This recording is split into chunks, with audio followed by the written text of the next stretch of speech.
ಗಜಮುಖ ನಾನಿನ್ನ ಪಾಲವನಿರುವೆ.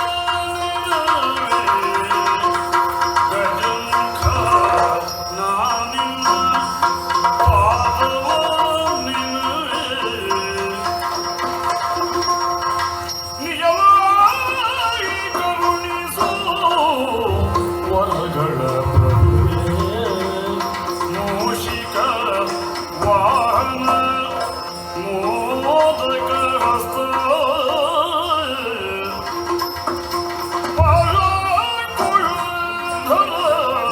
ಪರಮ ಪವಿತ್ರ ಗಜಮುಖ ನಾನಿನ್ನ ಪಾದವನಿರುವೆ. ನಿಜವಾಗಿ ಕರುಣಿಸು ವರಗಳ ಪ್ರಭುವೇ.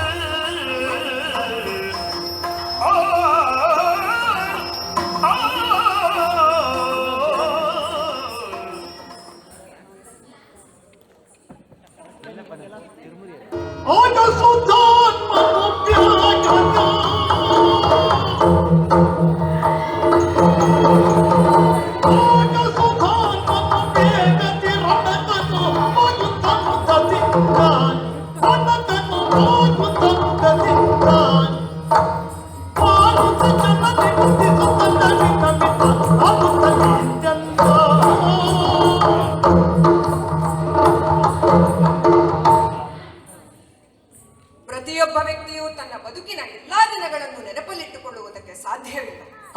ಹಾಗೆಂದು ಎಲ್ಲಾ ವ್ಯಕ್ತಿಗಳಿಗೂ ಮರೆಯಲಾರದಂತಹ ಒಂದು ದಿವಸ ಇದ್ದೇ ಇರುತ್ತದೆ. ಕಲಿ ಸುಧನ್ವನ ಬದುಕಿನಲ್ಲಿ ಇಂದು ಮರೆಯಲಾರದಂತಹ ದಿನ. ಎಂದರೆ ಚಂಪಕಾನಾಡಿನ ಕೋಟಿ ಕೋಟಿ ಪ್ರಜೆಗಳು ತಮ್ಮ ಹೃದಯ ಮಂದಿರದಲ್ಲಿ ಸ್ಥಾಪಿಸಿ ಆರಾಧಿಸುತ್ತಿರುವ ಶ್ರೀ ಕೃಷ್ಣನನ್ನು ಕಾಣಲಿಕ್ಕೆ ಇಂದು ಅನುವು ಮಾಡಿಕೊಟ್ಟಂತಹ ದಿನ. ಬಂದಂತಹ ಯಜ್ಞತುರಗವನ್ನು ಬಂಧಿಸಿ ನಮ್ಮ ತಂದೆಯವರು ಸೇನಾಧಿಪತ್ಯವನ್ನು ನನ್ನ ಪಾಲಿಗೆ ವಹಿಸಿ ಆಶೀರ್ವದಿಸಿ ಕಳುಹಿದರು. ಮಾತೆಯ ಆಶೀರ್ವಾದವನ್ನು ಪಡೆದೆ ತಂಗಿಯ ಶುಭ ಹಾರೈಕೆಯನ್ನು ಹೊಂದೆ. ಸಾಕೆ ನನ್ನನ್ನು ಕಾಣುವ ತವಕದಲ್ಲಿದ್ದಾಳೆ ನನ್ನ ಮಡದಿ ಪ್ರಭಾವತಿ. ಅವಳಿಗೂ ಈ ವಿಷಯ ತಿಳಿಸಿ ಆಮೇಲೆ ಮುಂದುವರಿಯುತ್ತೇನೆ.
Sophia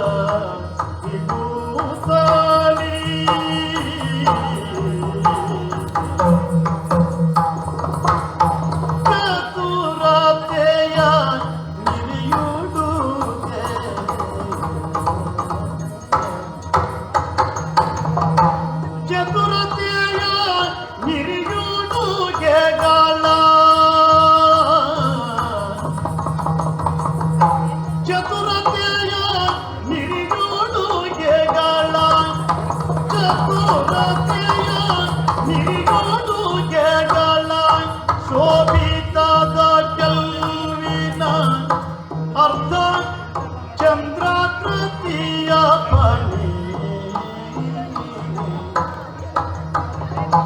ಚತುರತೆಯ ನಿರಿಯೋಡುಗೆಗಳ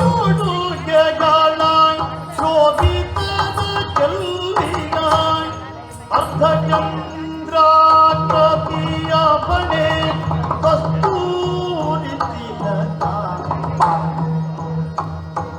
ಕಸ್ತೂರಿ ತಿಲಕ ಕಸ್ತೂರಿ ತಿಲಕ ಭ್ರೂಣತೆಯ ಮಾಲಿನಿ ಅತಿಗರುಷದಲ್ಲಿ ಪತಿಗಳಿದಿರಾಗುತ್ತಲಿ ಬಂದಳು ಪ್ರಭಾವತಿ ಇನಿಯಗಿದಿರಾಗುತ್ತಲಿ ಬಂದಳು. ಹೌದು ಹೌದು, ಸತಿ ಶಿರೋಮಣಿ ಪ್ರಭಾವತಿ ಎಂದರೆ ನಾನು.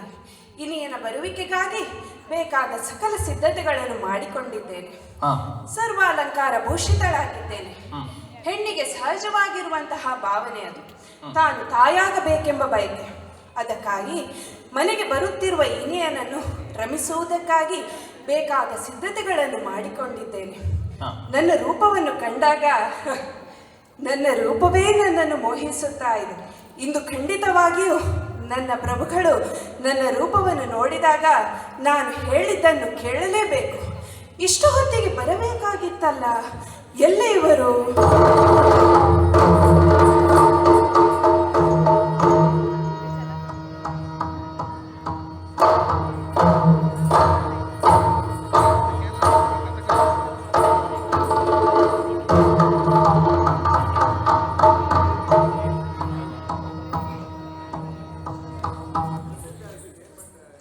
ಕೇಳಿ ಮೇಲೆ ಬನ್ನಿ. ಹೀಗೆ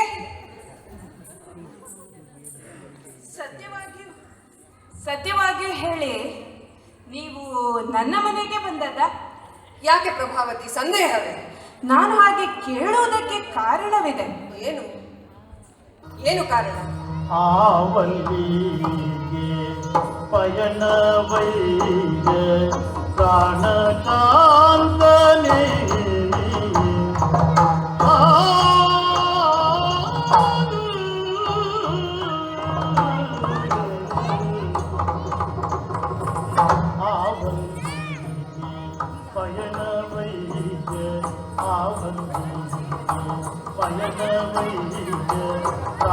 ಪ್ರಾಣಕಾಂತನೇ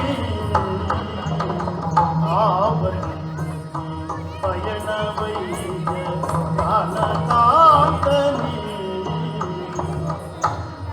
ರಾಜ ಟಿವಿಯಿಂದ ಹೋಗುವುದಲ್ಲಿ ಪ್ರಾಣಕಾಂತನೇ ರಾಜ ಟಿವಿಯಿಂದ ರಾಜ ಟಿವಿಯಿಂದ ಹೋಗುವುದಲ್ಲಿ ಪ್ರಾಣಕಾಂತನೇ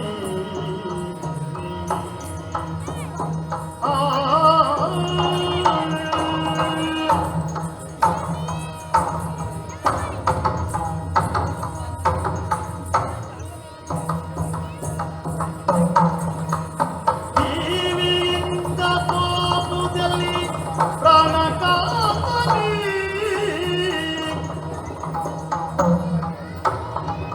ಚಂದನವ ಅಡರಿಕೊಂಡು ಪ್ರಾಣಕಾಂತನೇ ಚಂದನವ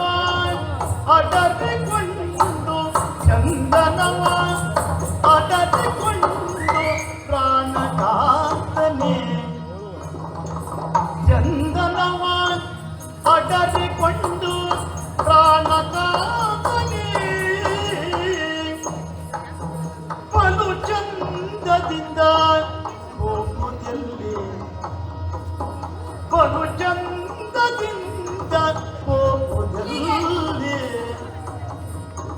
ಚಂದದಿಂದ ಹೋಗುವುದಲ್ಲಿ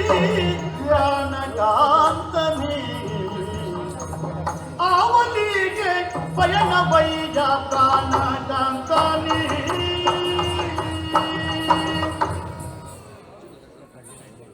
ಸ್ವಾಮಿ, ಪ್ರಭಾವತಿ, ತಾವು ಎಲ್ಲಿಗೋ ಹೊರಟಿರುವಿರಿ ಎಂಬುದು ಸ್ಪಷ್ಟ. ಅದನ್ನು ಊಹಿಸಿಯೇ ಕೇಳುತ್ತಾ ಇದ್ದೇನೆ. ಅದು ಅಲ್ಲಿ ನೋಡಿ, ಅಂತಃಪುರದ ಹೊರಬಾಗಿಲಿನಲ್ಲಿ ಮಣಿಮಯವಾದಂತಹ ರಥವನ್ನೇರಿಕೊಂಡು ಒಬ್ಬ ಸಾರಥಿಯು ನಿಮ್ಮ ನಿರೀಕ್ಷೆಯಲ್ಲಿಯೇ ಇದ್ದಾನೆ. ಹೌದು. ಜೊತೆಗೆ ಹ. ಬಿಲ್ಲು ಬಾಣಗಳಂತಹ ಆಯುಧಗಳನ್ನಿಟ್ಟುಕೊಂಡಿದ್ದಾನೆ. ಹ. ಅಷ್ಟು ಮಾತ್ರವಲ್ಲ, ಒಂದು ವಿಶೇಷವಾದ ರಾಜ ಟಿವಿಯನ್ನು ನಾನಿಂದು ನಿಮ್ಮಲ್ಲಿ ಕಾಣುತ್ತಾ ಇದ್ದೇನೆ. ಎದೆಯಲ್ಲಿ ಕವಚ, ಭುಜದಲ್ಲಿ ಭುಜಕೀರ್ತಿ, ಬೆನ್ನಲ್ಲಿ ಬತ್ತಳಿಕೆ. ಏನು, ಹೆಂಡತಿಯ ಮನೆಗೆ ಬರುವಾಗ ಇದನ್ನೆಲ್ಲ ಕಟ್ಟಿಕೊಂಡು ಬರುತ್ತಾರೆ ಯಾರಾದರೂ? ಅಗತ್ಯವೇ. ಅದನ್ನು ಊಹಿಸಿ ಕೇಳುತ್ತಾ ಇದ್ದೇನೆ ಸ್ವಾಮಿ, ಎತ್ತ ಹೊರಟಿರುವಿರಿ ಎಂದು. ಪ್ರಿಯೆ, ಹ, ಚಂಪಕಾಮಣಿಯಲ್ಲಿ ನಡೆದಂತಹ ಒಂದು ವಿಶೇಷ ಘಟನೆ ನಿನಗೂ ಅರಿವಾಗಿರಬಹುದು. ಏನದು ಸ್ವಾಮಿ? ಒಂದು ಹತ್ಯಾದೋಷ ಮರಣಗಾಗಿ ಹ. ಧರ್ಮರಾಜ ಯಾಗವನ್ನು ಕೈಗೊಂಡು ಹ. ಯಜ್ಞ ತುರಗವನ್ನು ಪೂಜಿಸಿ ಬಿಟ್ಟಿದ್ದಾನೆ. ಹೌದೇ? ಪ್ರಪಂಚವನ್ನು ಸುತ್ತುವ ಆ ತುರಗ ಹ. ಈ ಹೊತ್ತು ನಮ್ಮ ನಾಡಿಗೆ ಬಂದಿದೆ. ಹೌದೇ? ಅದನ್ನು ಬಂಧಿಸಿದ ನಮ್ಮ ತಂದೆಯವರು ಹ. ಹಣೆಯಲ್ಲಿದ್ದ ಲೇಖನವನ್ನು ವಾಚಿಸಿ ಹ. ಕುದುರೆಯನ್ನು ಕಟ್ಟಿ ಯುದ್ಧವನ್ನೇ ಸಾರಿದ್ದಾರೆ. ಹೌದೇ? ಯಾರಲ್ಲಿ? ಯಾರಲ್ಲಿ? ಯಾರೊಂದಿಗೆ? ಯಾರೊಂದಿಗೆ? ಕುದುರೆಯ ಬೆಂಗಾವಲಿಗೆ ಬಂದಂತಹ ಹ. ಪೃಥ್ವಿಯಲ್ಲಿ ಪ್ರತಿಯಿಲ್ಲದ ಪ್ರತಾಪ ನೆನೆಸಿಕೊಂಡ ಆ ಪಾರ್ಥನ. ಹೆದರಿದ್ದೇನೆ ಪ್ರಿಯೆ. ಒಂದು ದೃಷ್ಟಿಯಲ್ಲಿ ಪಾರ್ಥನ ವಿಷಯದಲ್ಲಿ ಭಲೇ ನರೇಬೇಕು. ಹ. ಕೇವಲ ವಿರೋಧಿಗಳ ಎತೆಯಲ್ಲಿ ಮಾತ್ರ ಭೀತಿ ಆಲೆಯನ್ನು ಎಬ್ಬಿಸುವುದಲ್ಲದೆ ನಿಮ್ಮಂತಹ ಅರಮನೆಯಲ್ಲಿರುವ ನಾರಿಯರಿಗೆಲ್ಲ ತನ್ನ ವಿಕ್ರಮದ ಬೀಜವನ್ನು ಬಿತ್ತಿದ್ದಾನೆ. ಹೆದರಬೇಡ, ಅಳುಕಬೇಡ. ಇಗೋ, ಸುರರು ಮೆಚ್ಚುವ ಹಾಗೆ ಹೋರಾಡಿ ಬರುತ್ತೇನೆ, ಸಂತೋಷದಿಂದ ತಿಳ್ಕೊ. ಸ್ವಾಮಿ, ಹ. ಯುದ್ಧ ಎಂದ ಮಾತ್ರಕ್ಕೆ ಈ ಪ್ರಭಾವತಿ ಬೆಚ್ಚಿದ್ದಾಳೆ ಎಂದು ಭಾವಿಸಿದರೆ, ನಾನು ಒಬ್ಬ ಕ್ಷತ್ರಿಯ ಕುವರಿ. ಯುದ್ಧ ಎಂದ ಕೂಡಲೇ ನನಗೂ ಉತ್ಸಾಹ ಉಬ್ಬಿ ಏರುತ್ತಿದೆ. ಆದರೆ ತಾವು ತೆರಳುತ್ತಿರುವುದು ಪಾರ್ಥನ ಜೊತೆ ಯುದ್ಧ. ಒಬ್ಬ ಪಾರ್ಥನೇನು, ನನ್ನವರು ಯುದ್ಧಕ್ಕೆ ಹೊರಟು ನಿಂತರೆ 10 ಪಾರ್ಥರು ಬಂದರೂ ಗೆಲ್ಲುವಿರಿ ಎಂಬ ನಂಬಿಕೆ ನನಗಿದೆ. ಅಷ್ಟು ಧೈರ್ಯವೇ? ಆದರೆ ಆ ಪಾಂಡವರನ್ನು ಸದಾ ನಾನು ನೋಡಿಕೊಳ್ಳುತ್ತೇನೆ ಎಂದು ಹೇಳಿದ ಶ್ರೀ ಕೃಷ್ಣನ ಒಲುಮೆ ಆ ಪಾಂಡವರಿಗೆ ಸದಾ ಇದೆ. ನಿಜ. ಒಂದು ಅಗಳಿಗಾಗಿ ಅಕ್ಷಯವನ್ನೇ ತುಂಬಿದಂತಹ ಶ್ರೀಕೃಷ್ಣ ಬಟ್ಟೆಯನ್ನು ಕಳೆದುಕೊಳ್ಳುತ್ತಿರುವಲ್ಲಿ ದ್ರೌಪದಿಗೆ ಅಕ್ಷಯ ಸೀರೆಯನ್ನೇ ಕೊಟ್ಟಂತಹ ಶ್ರೀಕೃಷ್ಣನ ಒಲುಮೆ ಆ ಪಾಂಡವರಿಗಿದ್ದಾಗ ತಮಗೆ ಜಯವಾಗುವಂತಹ ಬಗೆಯು ಹೇಗೆ? ಆ ಗೊಂದಲ ನನಗೆ. ಹ. ಯುದ್ಧ ಅಲ್ಲಿಗೆ ನಿಲ್ಲಲಾರದು. ಹೌದು. ಆ ಸಂದರ್ಭದಲ್ಲಿ ಕೃಷ್ಣನು ಬಂದು ಶ್ರೀಕೃಷ್ಣ ಪಾರ್ಥರು ಒಂದಾಗಿ ಯುದ್ಧಕ್ಕೆ ನಿಂತರೆ ಹೇಗೆ? ಪ್ರಭಾವತಿ, ಹ. ನಮ್ಮ ಉದ್ದೇಶವೇ ಶ್ರೀ ಕೃಷ್ಣನನ್ನು ಇಲ್ಲಿಯವರೆಗೆ ಕರೆಸುವುದು. ಕುದುರೆಯನ್ನು ಕಟ್ಟುವ ಉದ್ದೇಶವೇ ಹ. ಪಾರ್ಥ ಸಾರಥಿ ಚಂಪಕಾ ನಾಡಿಗೆ ಬರಬೇಕೆಂದು. ಸರಿ. ಅಂತಿರುವಾಗ ಹ. ಕೃಷ್ಣ ಬಂದರೆ ಹ. ಕೃಷ್ಣ ಬಂದರೇನು ಎಂಬ ದೃಢ ನಿರ್ಧಾರವನ್ನು ನಾವು ತಿಳಿದ್ದೇವೆ. ಇಗೋ, ಹ. ನಾನು ಪುಂಖಾನುಪುಂಖವಾಗಿ ಬಿಡುವಂತಹ ಬಾಣದಿಂದ ಹ. ಪಾರ್ಥನನ್ನು ರಣಕ್ಷೇತ್ರದಲ್ಲಿ ಕೆಡಕುತ್ತೇನೆ. ಅದರ ನಂಬಿಕೆ ನನಗೂ ಇದೆ ಸ್ವಾಮಿ. ಅವನ ರಕ್ಷಣೆಗಾಗಿ ಕೃಷ್ಣ ಬಂದರೆ ಕೃಷ್ಣನನ್ನೇ ಮೆಚ್ಚಿಸುತ್ತೇನೆ. ಒಂದು ವೇಳೆ ಸಾವು ಬಂದರೆ ಸಂತೋಷವಾಗಿ ಸ್ವೀಕರಿಸುತ್ತೇನೆ. ಸ್ವಾಮಿ, ತಾವೊಬ್ಬರೇ ಸ್ವರ್ಗಕ್ಕೆ ತೆರಳಿದರೆ ಸಾಕಾಗಲಾರದು ಸ್ವಾಮಿ. ನನಗೂ ಸ್ವರ್ಗದ ಬಾಗಿಲನ್ನು ತೆರೆಯುವಂತಹ ಅವಕಾಶವನ್ನು ಕೊಟ್ಟು ತಾವು ತೆರಳಬೇಕು. ನನಗೆ ಅರ್ಥ ಆಗ್ತಾ ಇಲ್ಲ. ಪ್ರಾಚೀನರು ಹೇಳಿದ ಮಾತು ಕೇಳಲಿಲ್ಲವೇ? ಮಕ್ಕಳಿಲ್ಲದವರಿಗೆ ಸ್ವರ್ಗವಿಲ್ಲ ಎಂದು. ನಮಗಿನ್ನು ಮಕ್ಕಳಾಗಿದೆ ಸ್ವಾಮಿ. ಹಾಗೆಂದು ಮಕ್ಕಳಿಲ್ಲದವರು ಸ್ವರ್ಗ ಸೇರಲಿಲ್ಲವೇ? ನನ್ನ ಪಾಲಿಗೆ ನನ್ನ ಆಸೆಯನ್ನು ಪೂರೈಸುವುದೇ ನಿಮ್ಮ ಧರ್ಮ. ಇರಲಿ, ನಿನ್ನ ಇಚ್ಛೆಯಂತೆ ಆಗಲಿ.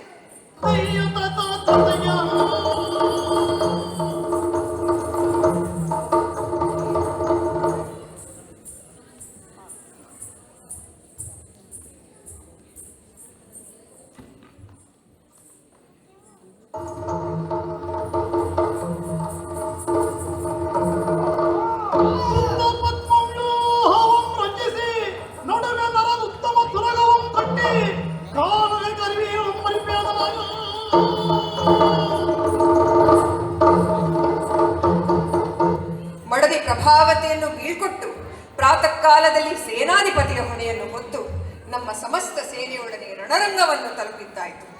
ತಂದೆಯ ಆಜ್ಞೆಯಂತೆ ಕುದಿಯುತ್ತಿರುವ ಎಣ್ಣೆಯ ಕೊಪ್ಪರಿಗೆಯಿಂದ ಹೊರಬಂದೆ. ಆ ಪದ್ಮನಾಭನ ದಯೆಯಿಂದ ಅದು ಸಹ ತಣ್ಣೀರಿನ ಸ್ನಾನದಂತೆ ಅನುಭವಕ್ಕೆ ಬಂದಿತು.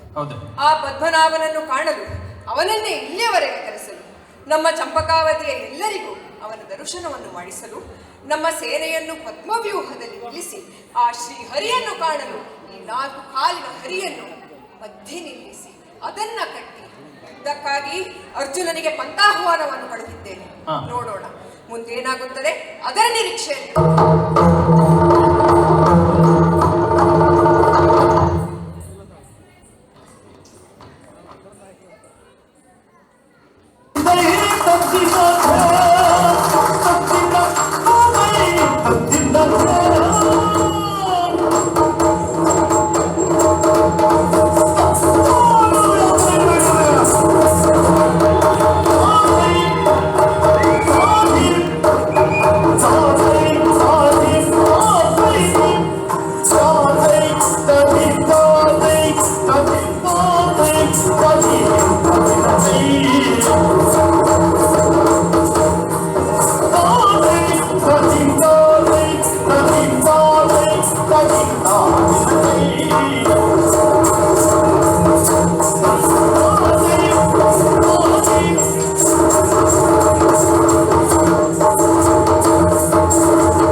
ಚಂಪಕಾವತಿಯ ಹೊರವಲಯ ಬಂದಂತ ಕಾರಣ ವ್ಯಾಸರ ನಿರ್ದೇಶನದಂತೆ ಬಂಧು ಹತ್ಯಾ ದೋಷದ ಪರಿಹಾರಕ್ಕಾಗಿ ನಮ್ಮಣ್ಣ ಧರ್ಮಜ ಅಶ್ವಮೇಧ ಯಾಗದ ಸಂಕಲ್ಪವನ್ನ ಮಾಡಿ ದಿವ್ಯಾಶ್ವವನ್ನ ಹುಡುಕಿ ಅದಕ್ಕೆ ಪೂಜೆಯನ್ನ ಮಾಡಿ ತಲೆಯ ದಿಗ್ವಿಜಯಕ್ಕೆ ಅಟ್ಟಿದ್ದಾನೆ. ಕುದುರೆಯ ಬೆಂಗಾವಲಿಗೆ ಪೃಥ್ವಿಯಲ್ಲಿ ಇಲ್ಲದ ಪ್ರತಾಪಿ, ನಾನೇ ಮಧ್ಯಮ ಪಾಂಡವಿ ಅರ್ಜುನ ನನ್ನನ್ನೇ ನಿಯೋಜಿಸಿದ್ದಾನೆ. ಪ್ರಪಂಚವನ್ನೇ ಸುತ್ತುವಂತಹ ಯುತರಗ ಕೆಲವು ನಾಡುಗಳನ್ನ ಹುಟ್ಟಿದೆ. ಅಲ್ಲಿಯ ಕೆಲವರು ನಮ್ಮೊಡನೆ ಹೋರಾಟ ಮಾಡುವಂತಹ ಒಂದು ಪಂಥಾವನ್ನು ಕೊಟ್ಟು ಹೋರಾಟದಲ್ಲಿ ಸೋತು ಕೊನೆಯ ಕಪ್ಪಗ ಕಾಣಿಕೆಯನ್ನು ಕೊಟ್ಟು ನಮಗೆ ಶರಣಾಗತರಾಗಿದ್ದಾರೆ. ಇನ್ನು ಕೆಲವರು ನಾವು ಬರುವ ಸುದ್ದಿಯನ್ನೇ ಕೇಳಿ ತಕ್ಷಣ ಬಂಧು ಬಾಂಧವರೊಟ್ಟನೆ ರಾಜಭಂಡಾರವನ್ನ ಒಡೆದು ಕಪ್ಪ ಕಾಣಿಕೆಯ ಸುರಿಮೆಳೆಯನ್ನು ಮಾಡಿ ಶರಣಾಗತರಾಗಿದ್ದೇವೆ. ಅವರನ್ನು ನಾವು ಮನ್ನಿಸಿ ನಮ್ಮ ಜೊತೆ ಕರೆದುಕೊಂಡಿದ್ದೇವೆ. ಮತ್ತೆ ಬಂದುದು ವಿಘ್ನ. ಈ ಮಾತು ಯಾಕೆ ಹೇಳ್ತಾ ಇದ್ದೇನೆ ನಾನು? ಯಾಕೆ? ನಮ್ಮಣ್ಣ ಧರ್ಮಜ ಹಸ್ತಿನಾಪುರವನ್ನು ಬಿಡುವಾಗ ನಮಗೊಂದು ಕಿವಿ ಮಾತನ್ನು ಹೇಳಿದ್ದಾನೆ. ಅರ್ಜುನ, ಹರಿಭಕ್ತರಲ್ಲಿ ಹೋರಾಟ ನಿಷಿದ್ಧ, ಭಾಗವತರಲ್ಲಿ ಸಮರ ಬೇಡ. ಬಂದು ನಿಂತ ಸ್ಥಳವೇ ಚಂಪಕಾವತಿಯಲ್ಲವೇ? ಇದರ ಹೊರೆ ವಲಯದಲ್ಲಿ ನಿಂತು ಗೂಢಚಾರಿಂದ ಅಲ್ಲಿ ಏನ್ ನಡೀತಾ ಇದೆ ಎನ್ನುವ ವಿದ್ಯಮಾನಗಳನ್ನು ನಾವು ಸಂಗ್ರಹಿಸಿದ್ದೇವೆ.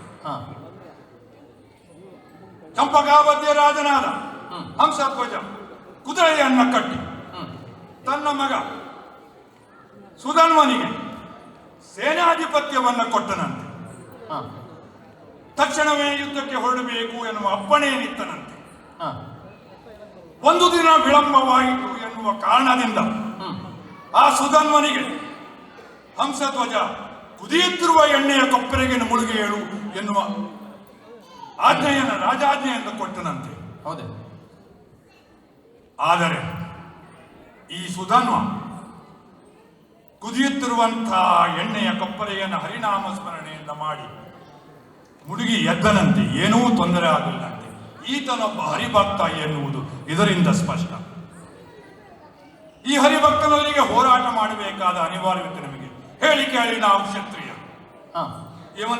ಇವನು ಕಟ್ಟಿದ ಕುದುರೆಯನ್ನು ಬಿಡಿಸಲೇಬೇಕು. ಇವನಿಂದ ಕಪ್ಪ ಕಾಣಿಕೆಯನ್ನು ಪಡೆಯಲೇಬೇಕು. ಇವನಲ್ಲಿ ಹೋರಾಟ ಮಾಡಬೇಕಾದ ಅನಿವಾರ್ಯತೆ ನಮಗೆ. ಇದು ಒಂದು ವಿಘ್ನ ಅಂತ ಹೇಳಿ. ಅಷ್ಟೇ ಅಲ್ಲ, ಇವನಲ್ಲಿ ಹೋರಾಟ ಮಾಡಲು ನಾವು ಕಳಿಸಿದಂಥ ಅನೇಕ ವೀರರು, ನಮ್ಮ ಸೋದರಳಿಯ ಪ್ರದ್ಯುಮ್ನ, ಕಾಣನ ಮಗ ವೃಷಕೇತು, ನೀಲಧ್ವಜ, ಅನುಸಾಲ್ವ, ಎಲ್ಲ ವೀರರು ಈ ಹುಡುಗ ಸುಧನ್ವನಿಂದ ಸೋತು ತಲೆಗೆ ಒರಗಿದ್ದಾರೆ ಎಂದು ಕೂಡ ಚಾರು ಬಂದು ತಿಳಿಸಿದ ನನಗೆ. ಇದರೊಂದು ಒಂದು ವಿಷಯ ಸ್ಪಷ್ಟ. ಈ ಹುಡುಗ ಸುಧನ್ವ ಯಾರಿಗೂ ಅಂಜುವವನಲ್ಲ, ಯಾರಿಗೂ ಒಳುಕುವವನಲ್ಲ. ಆದರೆ ನಾವ್ಯಾರು ಮಧ್ಯಮ ಪಾಂಡವಿ, ಕಲಿ ಧನಂಜಯ, ನಾವು ಯಾರಿಗೆ ಅಂಜುವವರಲ್ಲ, ನಾವು ಸಾರಿಗೆ ಒಳುಕುವವರಲ್ಲ. ಆದ್ದರಿಂದ ಹುಡುಗನಿಗೆ ಪಾತ್ರ ರಭಸದಿಂದ ಬರ್ತಾ ಇದ್ದಾನೆ ಎನ್ನುವ ಸೂಚನೆಯನ್ನು ಕೊಡಬೇಕು.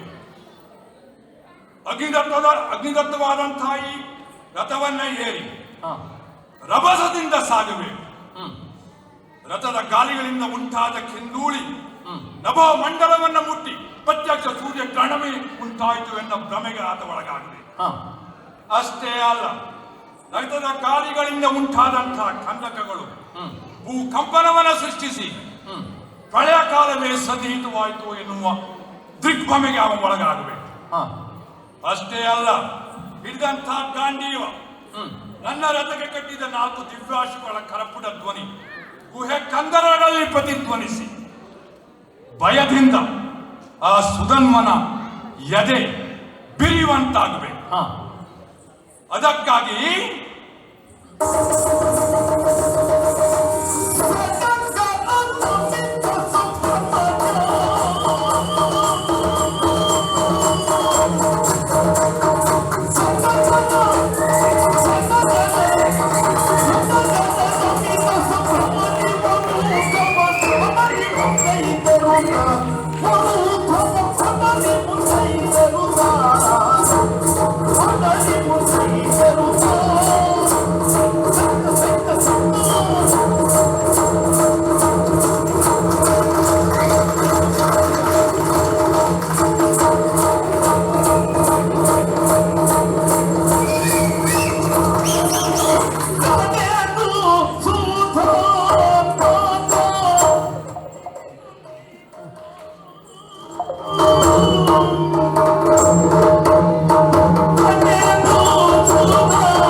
ಬರುತ್ತಿರುವುದು ಪಾರ್ಥ ಎಂದು ಅರ್ಥವಾಯಿತು.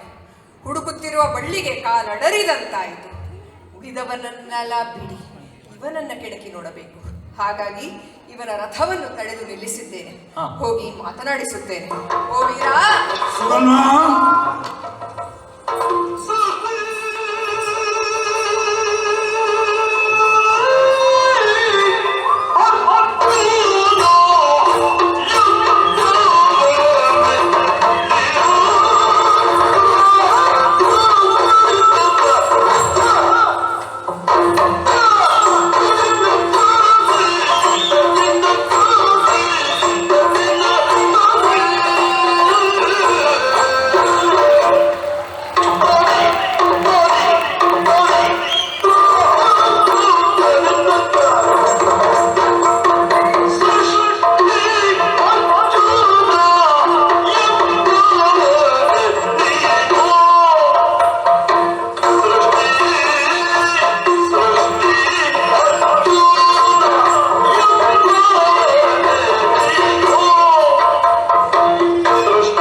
ವೀರ, ಸುಧನ್ವ, ಸೃಷ್ಟಿಯಲ್ಲಿ ಅರ್ಜುನ ಎಂಬ ಖ್ಯಾತಿ ಹೊತ್ತ ಮಹಾನುಭಾವ ನೀನ.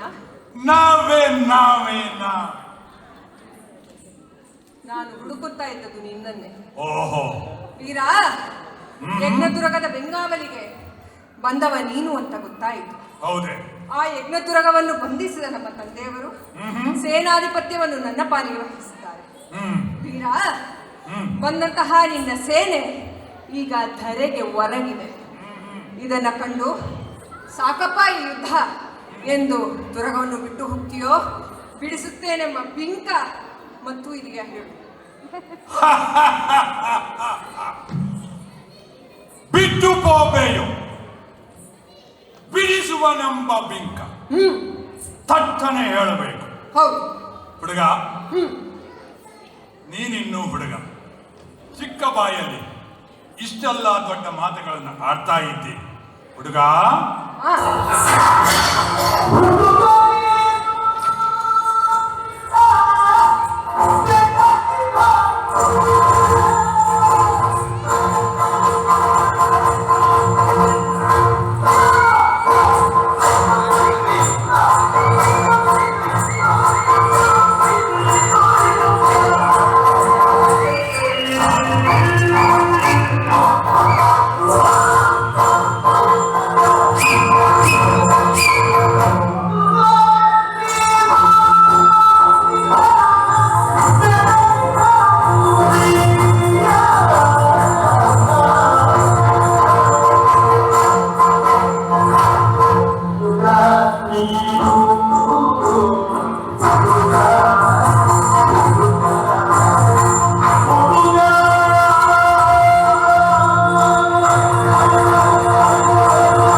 ಏನೆಂಬ ಬಿಂಕ ಇನ್ನೂ ಇದೆಯ ಹೇಳು ಹುಡುಗ. ವೀರ. ಸಣ್ಣ ಬಾಯಲ್ಲಿ ದೊಡ್ಡ ದೊಡ್ಡ ಮಾತಾಡ್ತಾ ಇದ್ದಿ. ಬಿಟ್ಟು ಪೋಪೆಯೋ ಬಿಡಿಸುವನೆಂಬ ಬಿಂಕ ದಟ್ಟನೆ ಹೇಳಬೇಕಂತ ಪದೇ ಪದೇ ಹೇಳ್ತಾ ಇದ್ದಿ. ಹೌದು. ಇರಲಿ ಹುಡುಗ. ನಾವು ರಥದಿಂದ ಪ್ರಪಂಚದಿಂದ ಬರುವಾಗ ಸೃಷ್ಟಿಗರ್ಜುನನೇ ನೀನಂತ ಕೇಳಿದವನು ನೀನು. ಹೌದು. ಹಾಗಾದರೆ ನಮ್ಮ ವಿಕ್ರಮದ ಬಗ್ಗೆ, ನಮ್ಮ ಪರಾಕ್ರಮದ ಬಗ್ಗೆ, ನಮ್ಮ ಸಾಹಸ ಗಾಥೆಗಳ ಬಗ್ಗೆ ನಿನಗೆ ನಿನಗೆ ನಮ್ಮ ಪೂರ್ವಾಪರ ನಮ್ಮ ವಿಕ್ರಮದ ಬಗ್ಗೆ ತಿಳಿದಿರಬಹುದು ಎಂದು ಭಾವಿಸಿದ್ದೆ. ಆದರೆ ಈ ಹುಡುಗಾಟಿಕೆಯ ಮಾತನ್ನು ಕೇಳಿದಾಗ ಅದರ ಮೇಲೆ ಭರವಸೆ ಹುಡ್ತಾ ಇದೆ. ನಿನಗೆ ಕೆಲವು ವಿಷಯವನ್ನು ತಿಳಿಸ್ತೇನೆ. ಪರಶಿವನನ್ನ ಪಾರ್ವತಿಯನ್ನ ಬಲಿಸಿ ಪಾಶುಪತಾಸ್ತ್ರವನ್ನು ಅಂಜನಾಸ್ತ್ರವನ್ನು ಕೆಳಿಸಿದವರು ನಾವು. ಅಷ್ಟೇ ಅಲ್ಲ, ಅಗ್ನಿಗೆ ಅಜೀರ್ಣವಾಗಿ ನರನಾರಾಯಣನಲ್ಲಿ ಬಂದು ಕಾಂಡವವನವನ್ನು ಆಹುತಿ ಬೇಡಿದಾಗ ಬಾಣದ ಬಲೆಯನ್ನು ನಿರ್ಮಿಸಿ ಚರಾಚರ ವಸ್ತುಗಳಿರುವಂತಹ ಕಾಂಡವದಾನನ್ನು ಅಗ್ನಿಗೆ ಆಹುತಿ ಕೊಟ್ಟು ಅಗ್ನಿಯ ಅಜೀರ್ಣವನ್ನು ಬಿಡಿಸಿದವರು ನಾವು.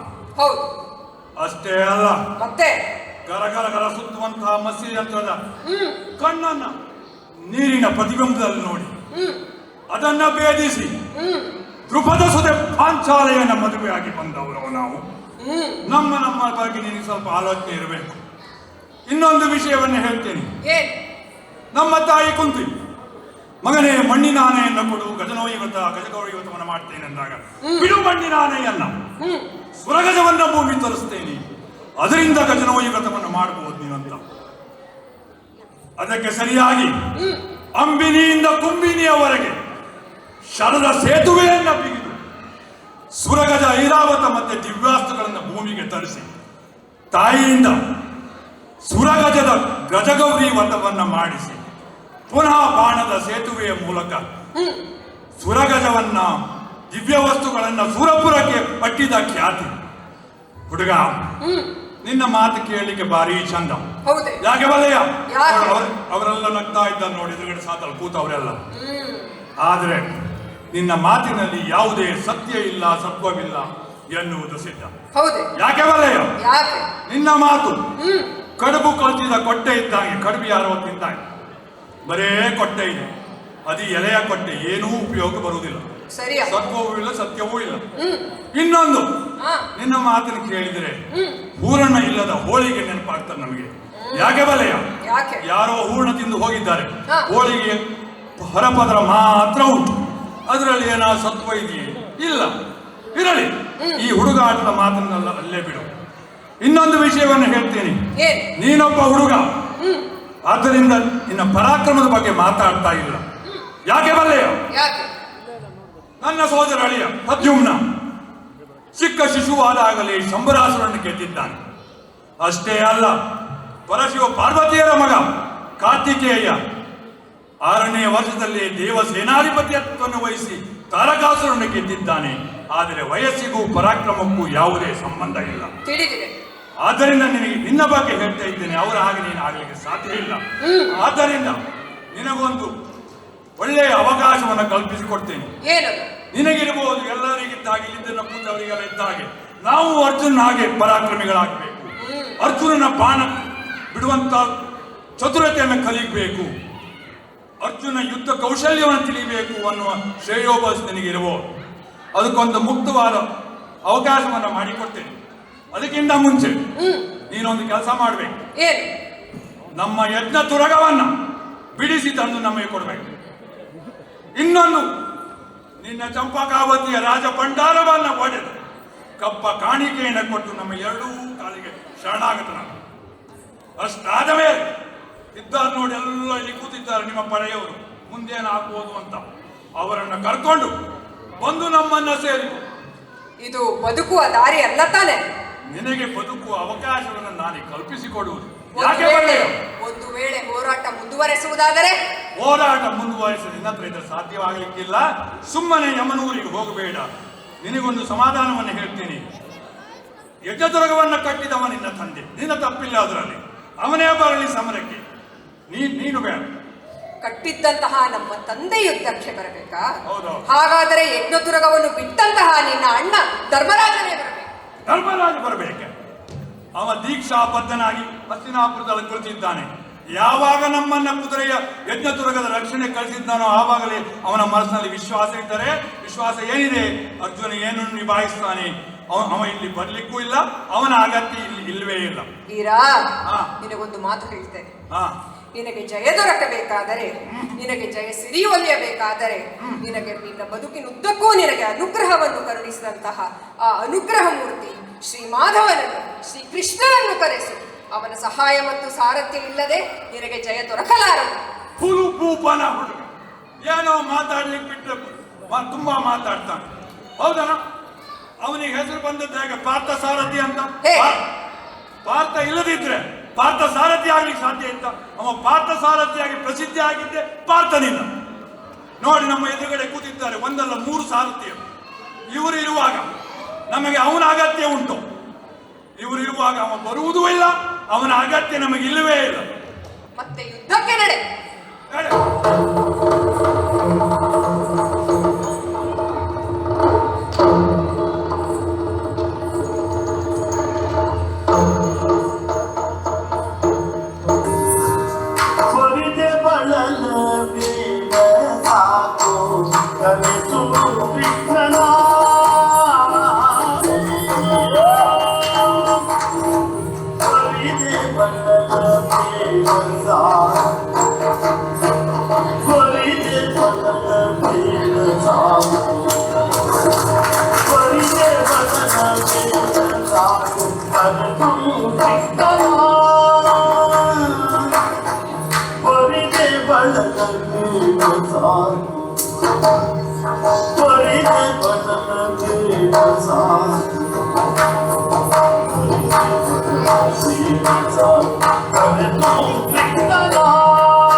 ಇವನ ಅಗ್ಗಳಿಕೆ ಆತ್ಮಶ್ಲಾಘನೆಯಾಗುತ್ತದೆ ಎಂದು ಸಹಿತ ಇವನಿಗೆ ಅರ್ಥವಾಗದೆ ಹೋಯಿತು.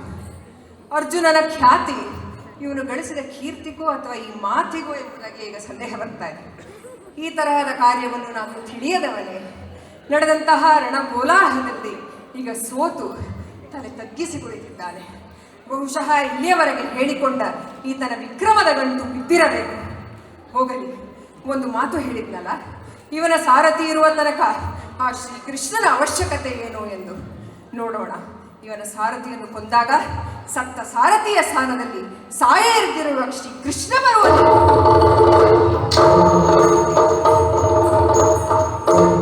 ದೇವಕೃಷ್ಣ ನೀನು ನಮ್ಮ ಭಾವನೆಂದು ನಂಬಿರಣದೇ. ದೇವಕೃಷ್ಣ ನೀನು ನಮ್ಮ ಭಾವನೆಂದು ನಂಬಿರಣದೇ.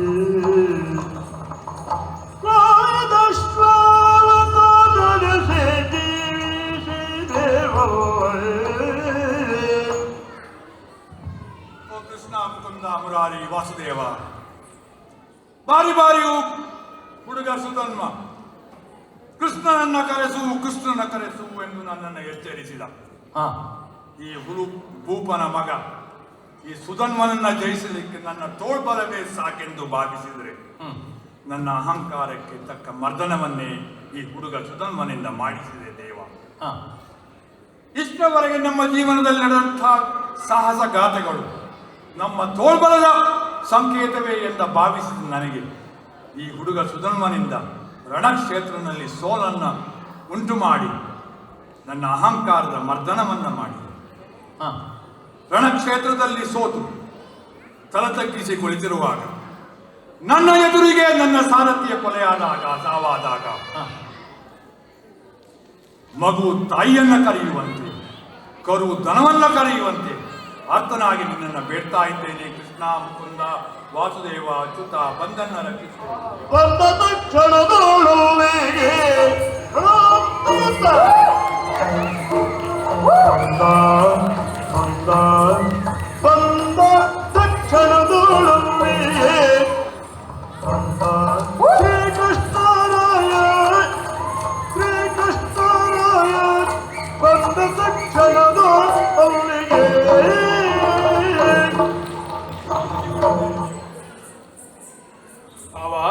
ಪಾರ್ಥ, ದೇವ ವಂದಿಸಿಕೊಂಡಿದ್ದೇನೆ. ನೀನು ಕರೆದಾಗ ತಕ್ಷಣವೇ ಗರುಡನನ್ನು ಏರಿ ಬಂದಿದ್ದೇನೆ. ದೇವ, ನಿನ್ನ ಅನುಗ್ರಹದಿಂದ ಮೇಲಾಗಿ ಗರುಡನ ರೆಕ್ಕೆಯ ಗಾಳಿಯ ಪ್ರಭಾವದಿಂದಲೋ ನೋಡಿ ಎಲ್ಲ ಮಲಗಿದವರೆಲ್ಲೇ ಇದ್ದಿದ್ದಾರೆ. ಏನೋ ನವಚೇತನ ಉಲ್ಲಾಸ ಕಾಣುತ್ತಿವೆ. ಹೌದು, ಎದುರುಗಡೆ ಕೂತವರು ಜಾಗೃತರಾಗಿ ನೋಡ್ತಾ ಇದ್ದಾರೆ. ದೇವ, ಆದ್ದರಿಂದ ಇವರಲ್ಲೂ ಹೊಸ ಚೈತನ್ಯ ಮೂಡಿದೆ. ಹೌದು, ನಡೆದ ವಿಷಯ ನಿನಗೆ ತಿಳಿದೇ ಇದೆ ದೇವ. ಸಾರಥಿ ಇಲ್ಲ, ರಣರಂಗದಲ್ಲಿ ಸೋತಿದ್ದೇನೆ. ಮುಂದೇನು ದೇವ?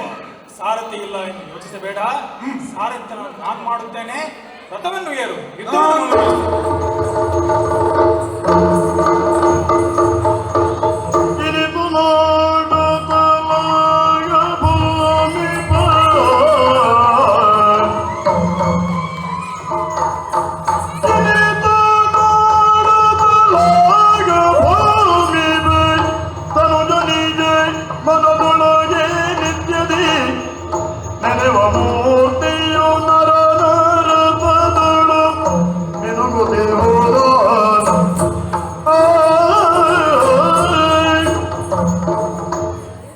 ಹತಪತಿಪ್ಪ ಪ್ರೇತಪ್ರಾಯವಾಗಿ ಬಿದ್ದಂತಹ ನರನ ಸೇನೆಯಲ್ಲಿ ಏನೋ ಒಂದು ರೀತಿಯ ಚೈತನ್ಯ ಕಾಣುತ್ತಾ ಇದೆ. ನಮ್ಮ ಶತ್ರು ಮಿತ್ರರೆಲ್ಲ ಕೂಗಿ ಕಿರುಚುತ್ತಿದ್ದಾರೆ. ಯಾಕೆ ಹೀಗೆ ಎಂಬುದಾಗಿ ಯೋಚಿಸಿದಾಗ ಚೈತನ್ಯ ಮೂರ್ತಿಯಾದಂತಹ ಶ್ರೀಕೃಷ್ಣನೇ ನರನ ರಥದಲ್ಲಿ ಕುಳಿತಾನೆ. ಆಹಾ, ನನ್ನ ಜೀವನ ಸಾರ್ಥಕವಾಯಿತು. ಕಾರ್ಯದ ಕಂಕಣವನ್ನು ತೊಟ್ಟು ಕಾರ್ಯೋನ್ಮುಖನಾಗಿದ್ದಾಗಲೇ ಶ್ರೀಕೃಷ್ಣನನ್ನು ಕಂಡೆ. ಆದರೆ ಆತನ ಪದದೋಲವನ್ನು, ಆತನ ಅನುಗ್ರಹವನ್ನು ಪಡೆಯಬೇಕು ತಾನೇ. ಓ ದೇವ ಶ್ರೀಕೃಷ್ಣ, ಎಲ್ಲವೂ ನನಗೆ ಅರ್ಥವಾಯಿತು. ಪಾಂಡವ ಪಾಲಕ ಎಂಬ ಬಿರುದನ್ನು ಹೊತ್ತಂತಹ ನೀನು ಬಿದ್ದಂತಹ ಪಾರ್ಥನ ರಕ್ಷಣೆಗೆ ಬಂದಿದ್ದೀಯಾ ಎಂಬುದಾಗಿ ಗೊತ್ತಾಯಿತು. ಆದರೆ ಏನು ಮಾಡೋಣ, ಇಷ್ಟು ಕಾಲ ನಿನ್ನ ಒಡನಾಟ ಮಾಡಿದಂತಹ ಅವನಿಗೆ ಮಾತ್ರ ಇದು ಗೊತ್ತಾಗಲೇ ಇಲ್ಲ. ಆದರೆ ಇಂದು ಅದು ಗೊತ್ತಾಗದೇ ಆದರೆ ಒಂದು ಗಂಡುತನದ ಪ್ರತಿಜ್ಞೆ ಮಾಡಲಿ.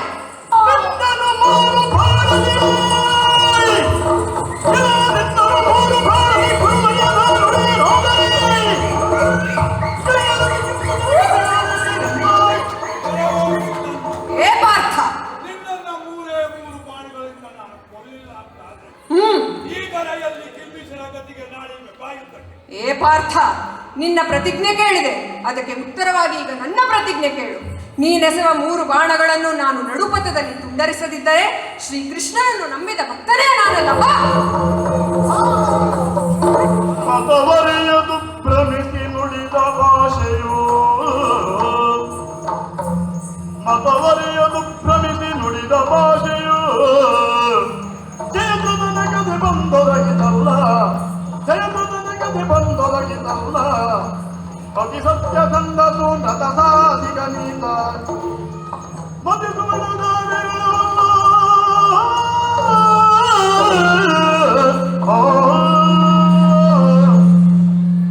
ಅರ್ಜುನ, ಅರ್ಜುನ, ದೇವ ದೇವ ದೇವ, ನೀನು ಪುನಃ ದುಡುಕಿ ಒಂದು ಪ್ರತಿಜ್ಞೆ ಮಾಡಿದೆಯಲ್ಲ.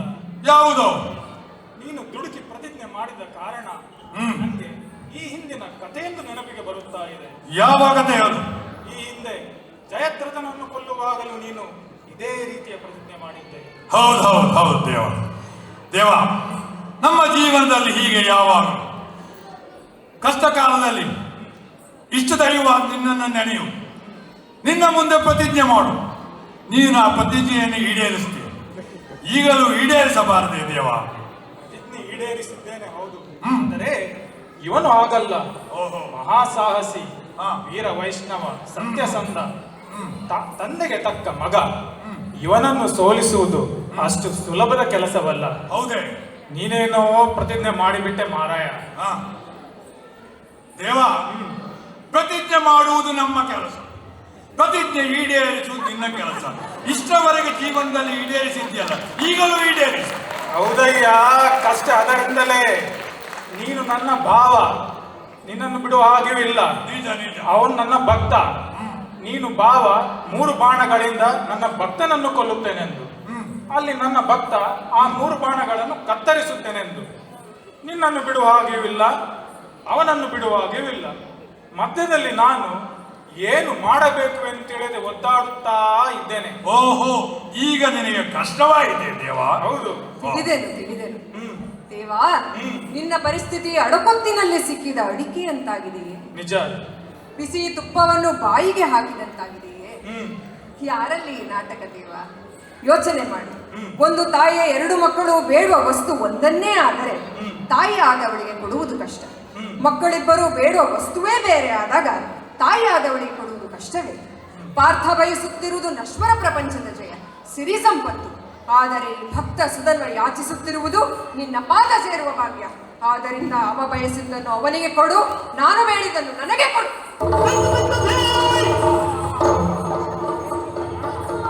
ದೇವ, ಹೀಗೆ ನೀನು ಸಾಮಾನ್ಯ ಶರವನ್ನು ಪ್ರಯೋಗಿಸಿದರೆ ನಿನ್ನ ಪ್ರತಿಜ್ಞೆ ಖಂಡಿತ ಈಡೇರದು. ಹೌದೇ? ಸಾಮಾನ್ಯ ಶರಕ್ಕೆ ವಿಶೇಷವಾದ ಶಕ್ತಿಯನ್ನು ತುಂಬುತ್ತೇನೆ. ಕೃಷ್ಣಾವತಾರದಲ್ಲಿ ಗೋವರ್ಧನಗಿರಿಯನ್ನು ಎತ್ತಿ ಗೋವುಗಳನ್ನು ಗೋಪಾಲಕರನ್ನು ಕಾಪಾಡಿ ಗಳಿಸಿದ ಎಲ್ಲಾ ಪುಣ್ಯವನ್ನು ಈ ಶರಕ್ಕೆ ತಾರೆ ಎರೆಯುತ್ತೇನೆ. ಮೊದಲನೇ ಬಾಣವನ್ನು ಪ್ರಯೋಗಿಸು. ಗೋವರ್ಧನಗಿರಿಯನ್ನು ಎತ್ತಿ ಸಂಪಾದಿಸಿದ ಆ ಪುಣ್ಯ ಫಲವನ್ನು ಹೊತ್ತು ಬರುವಂತಹ ಈ ಬಾಣವನ್ನು ನಾನು ನಡುಮಾರ್ಗದಲ್ಲಿ ಕತ್ತರಿಸದಿದ್ದರೆ ಗೋಪಾಲಕನ ಭಕ್ತರೇ ನಾನು.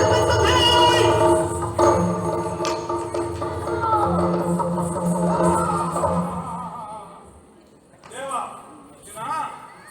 ಪುಣ್ಯ ಹೊತ್ತ ಮೊದಲನೇ ಬಾಣವು ಪ್ರಯೋಜನಕ್ಕೆ ಬರಲಿಲ್ವಲ್ಲ ದೇವ?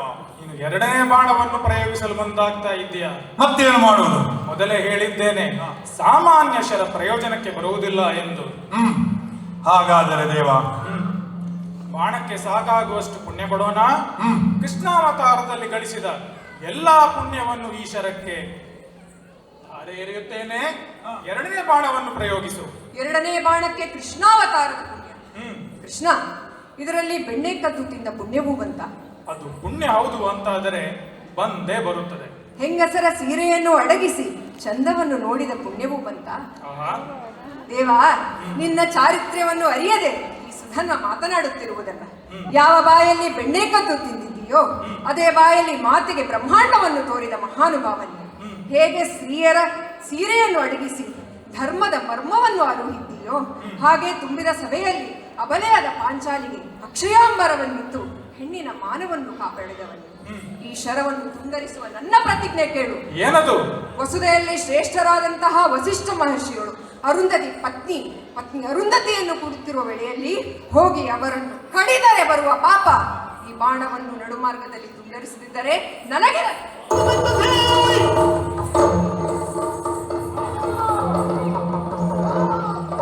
ದೇವ, 2 ಶರ. ಕೃಷ್ಣಾವತಾರದ ಎಲ್ಲಾ ಪುಣ್ಯ ಹೊತ್ತ ಶರವೂ ಪ್ರಯೋಜನಕ್ಕೆ ಬರಲಿಲ್ಲ. ಇಡೀ ಕೃಷ್ಣಾವತಾರದ ಪುಣ್ಯವೂ ಹೋಯ್ತು ದೇವ. 2 ಶರಕ್ಕೆ ಪುಣ್ಯ ಕೊಟ್ಟು ಯಾವುದೇ ಉಪಯೋಗಕ್ಕೆ ಬರಲಿಲ್ಲ ಎನ್ನುವ ಆಲೋಚನೆಗೆ ನಾನು ಒಳಗಾಗಿದ್ದೇನೆ ದೇವ. ಇನ್ನೊಂದು ಆಲೋಚನೆ ಉಂಟು. ಏನದು? ಪುಣ್ಯ ಕೊಟ್ಟು ಈ ಶರ ಪ್ರಯೋಗಿಸಿದ ಯಾವ ಪ್ರಯೋಜನವೂ ಆಗಲಿಲ್ಲ, ಇನ್ನೇನಾದ್ರೂ ಪಾಪ ಕೊಟ್ಟು ನೋಡುವುದು ಒಳ್ಳೆಯದಾ? ಛೇ ಛೇ ಛೇ ಛೇ ಛೇ ಛೇ, ಏನು ಹೇಳುತ್ತಾ ಇದೀಯಾ ನೀನು? ಅವನು ಅಷ್ಟು ಸತ್ವ ಹೊಂದಿದ್ದಾನೆ ಎಂದು ಅರ್ಥ. ಹಾಗಾಗಿ ಇನ್ನೂ ಸ್ವಲ್ಪ ಪುಣ್ಯ ಕೊಡೋಣ. ರಾಮಾವತಾರದಲ್ಲಿ ಗಳಿಸಿದ ಎಲ್ಲಾ ಪುಣ್ಯವನ್ನು ಈ ಶರಕ್ಕೆ ತಾರೆ ಎರೆಯುತ್ತೇನೆ. ಜೊತೆಗೆ ಅದರ ರಕ್ಷಣೆಗೆ ಆದಿಯಲ್ಲಿ ಬ್ರಹ್ಮ, ಮಧ್ಯದಲ್ಲಿ ನಾನು ವಿಷ್ಣು, ಅಂತ್ಯದಲ್ಲಿ ಆ ಶಿವನನ್ನು ಆಹ್ವಾನಿಸುತ್ತೇನೆ. ದೇವ, ಆದಿಯಲ್ಲಿ ಬ್ರಹ್ಮ ಸೃಷ್ಟಿಕರ್ತ, ಮಧ್ಯದಲ್ಲಿ ನೀನು, ಕೊನೆಯಲ್ಲಿ ಲಯಕಾರಿಯಾದ ಶಿವ. ಲಯಕಾರಿಯಾದ ಶಿವ ಕೊಲ್ಲುವ ಕೆಲಸ ಅವ ಮಾಡ್ತಾನೆ. ಅವನು ಅದನ್ನು ಮಾಡಿಯೇ ಮಾಡುತ್ತಾನೆ. ದೇವ, ಇನ್ನೊಂದು ಸಂದೇಹ ಉಂಟು ನನಗೆ.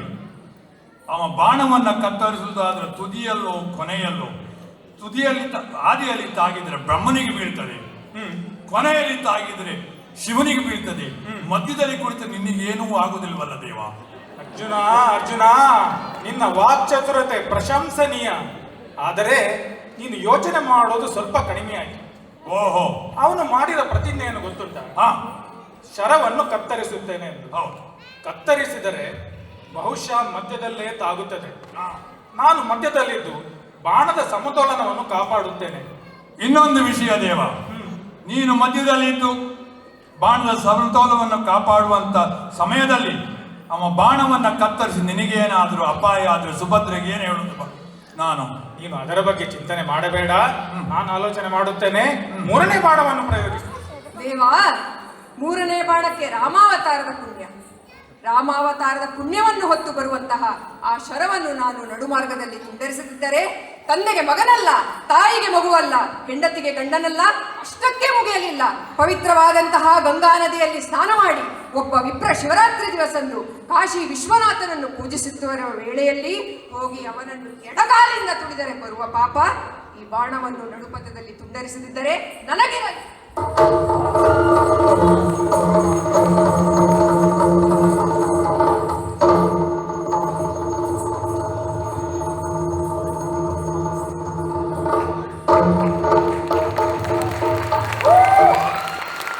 ನೋಡಿದೆ ಅರ್ಜುನ, ದೇವ, ನಿನ್ನ ಆ ಶರ ಸುಧನ್ವನ ರುಂಡವನ್ನು ಕತ್ತರಿಸಿತು. ಕತ್ತರಿಸಿದ ರುಂಡ ನಿನ್ನ ನಾಮಸ್ಮರಣೆಯನ್ನ ಮಾಡುತ್ತಾ ಅಚ್ಯುತ ಅನಂತ ಗೋವಿಂದ ಎಂದು ಹೇಳುತ್ತಾ ನಭೋ ಮಂಡಲದತ್ತ ಚಿಮ್ಮಿದೆ. ಅದನ್ನೆಲ್ಲ ನೋಡಿದ ಅಸುರರು ಆ ರುಂಡವನ್ನು ಶಿವನಿಗೆ ಅರ್ಪಿಸಿದರು. ಶಿವನು ಆ ರುಂಡವನ್ನು ತನ್ನ ರುಂಡಮಾಲೆಯಲ್ಲಿ ಧರಿಸಿದ. ನಿಜ. ನೋಡಿದೆಯಾ ಸುಧನ್ವ ಎಂತ ಸದ್ಭಕ್ತ ಎಂದು? ನೋಡುವಲ್ಲಿ ಹಂಸಧ್ವಜ ನಿನ್ನ ಅಶ್ವದೊಂದಿಗೆ ಕಪ್ಪ ಕಾಣಿಕೆಯೊಂದಿಗೆ ಇಲ್ಲಿಗೆ ಬರುತ್ತಿದ್ದಾನೆ. ದೇವ, ನಮಗೀಗ ಒಂದು ಸಮಾಧಾನ. ಯಾಕೆ ಬಲ್ಲಯ್ಯ? ಏನದು? ಇವ ಕಪ್ಪ ಕಾಣಿಕೆಯನ್ನು ತರ್ತಾ ಇದ್ದಾನೆ, ಕುದುರೆಯನ್ನು ಬಿಟ್ಕೊಡ್ತಾನೆ ಅಂದ್ರೆ ಯುದ್ಧ ಇಲ್ಲಿಗೆ ನಿಲ್ತದೆ. ನಿನ್ನ ಕಾರ್ಯ ಇಲ್ಲಿಗೆ ಮುಂದುವರಿಯಲಿ. ದೇವ, ಇವ ಕಪ್ಪ ಕಾಣಿಕೆಯನ್ನು ಕೊಟ್ಟು ಕುದುರೆಯನ್ನು ಬಿಟ್ಟ ಮೇಲೆ ನಾವು ಇವನನ್ನು ಒಡಗೆ ಓಡಿಕೊಂಡು ಹೋಗಬೇಕಾದ್ರೆ. ಹೌದು, ಸರಿ. ನಿನ್ನ ಕಾರ್ಯ ಹೀಗೆ ಮುಂದುವರಿಯಲಿ. ನಾನು ಗರುಡ ಗಮನವಾಗಿ ದ್ವಾರಕೆಗೆ ತೆರಳುತ್ತೇನೆ. ದೇವ ದೇವ ದೇವ, ನಾವು ಈ ಕುದುರೆಯ ರಕ್ಷಣೆಗೆ ಈ ಪ್ರಪಂಚವನ್ನೆಲ್ಲ ಸುತ್ತುವುದು. ಕೆಲವರು ನಮಗೆ ಆಗಾಗ ಉಪಚಾರವನ್ನ ಮಾಡುವುದು, ಕುದುರೆಯನ್ನು ಕೊಟ್ಟುವುದು, ಯುದ್ಧಕ್ಕೆ ನಿಲ್ಲುವುದು, ನಾವು ಹೋರಾಟಕ್ಕೆ ನಿಲ್ಲುವುದು ಕೆಲವು ಟೈಮಲ್ಲಿ ಆಗಲಿಕ್ಕಿಲ್ಲ. ಆಗ ನಾವು ನಮಗೆ ಕಷ್ಟ ಬಂದಾಗ ಇಷ್ಟ ದೈವವನ್ನು ಕರೆಯುವುದು. ನೀನು ಗರುಡನ್ನೇರಿ ಕೂಡಲೇ ಬರುವುದು, ಕಷ್ಟವನ್ನು ನಿವಾರಿಸುವುದು, ಗರುಡನ್ನೇರಿ ಮತ್ತೆ ಹೋಗುವುದು. ನಮ್ಮ ಮತ್ತೆ ಕಷ್ಟ ಬಂದಾಗ ಇಷ್ಟ ದೈವ ನಿಮ್ಮನ್ನು ನಾವು ಕರೆಯುವುದು. ನೀವು ಮತ್ತೆ ಗರುಡನ್ನೇರಿ ಬರುವುದು. ನೀವು ಬರುವುದು ಹೋಗುವುದು, ಬರುವುದು ಹೋಗುವುದು, ಇದೆಲ್ಲ ಯಾಕೆ ದೇವ? ನಿನಗೂ ಕಷ್ಟ, ಆ ಗರುಡನಿಗೂ ಕಷ್ಟ ಪಾಪ. ಆದ್ರಿಂದ ಈ ತುರಗದ ರಕ್ಷಣೆಗೆ ಮೇಲಾಗಿ ನಮ್ಮ ಸೇನರು ಎಲ್ಲ ನಗ್ತಾ ಇದ್ದಾರೆ ಇವಾಗ. ಇವರ ರಕ್ಷಣೆಗೆ ಮೇಲಾಗಿ ನಮ್ಮ ರಕ್ಷಣೆಗೆ ನಮ್ಮ ಜೊತೆ ಸದಾ ಇದ್ದು ನಮ್ಮ ಯೋಗಕ್ಷೇಮವನ್ನು ವಹಿಸಿಕೊಳ್ಬೇಕು, ನಮಗೆ ರಕ್ಷಣೆ ಕೊಡಬೇಕು ಎಂದು ಪ್ರಾರ್ಥನೆಯನ್ನು ಮಾಡ್ತಾ ಇದ್ದೇನೆ. ನಿನ್ನ ಇಚ್ಛೆಯಂತೆ ಆಗಲಿ. ಹೋಗುವುದು ಬರುವುದು ಯಾವುದು ಬೇಡ, ಇಲ್ಲೇ ಇರುತ್ತೇನೆ. ಎಲ್ಲರಿಗೂ ಶುಭವಾಗಲಿ. ಶ್ರೀವಾಸುದೇವಾಯ ವಸುದೇವಾಯ